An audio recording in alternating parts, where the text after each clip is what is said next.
Now, one question I get asked quite a bit is, well, what about contortion? Is it good? Is it bad?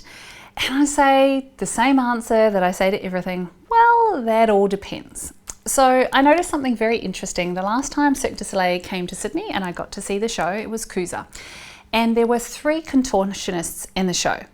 And it was a fascinating observation of how the same choreography can look completely different on different bodies. There was one contortionist who was phenomenal. She looked to be the older one of the 3, but everything she did had perfect sequencing through her spine.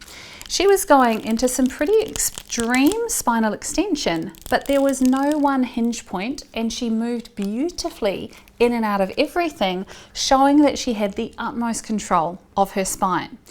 The 2 other girls were doing exactly the same choreography, but their spines looked completely different.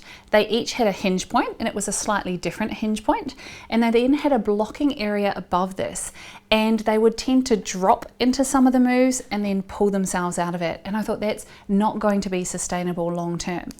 So for me, it's not that we must never do any particular position. However, we must assess the individual. Some different individuals' anatomies can do it, some can't, and we need to get that factor straight.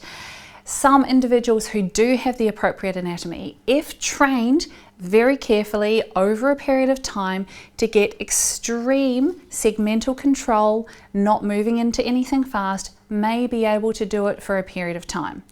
Do I think it's a great idea for 5 and 6-year-olds to try taking their feet to their head? No, not at all. I think it needs to be done over a long period of time and with specific body types.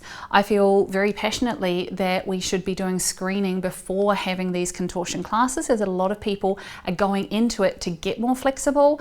This is not a skill that we want to be pushing in these young students, because if they don't have the anatomical facility to do it, they may be developing stress fractures and things in this process of trying to do something that anatomically is actually not going to be possible for them.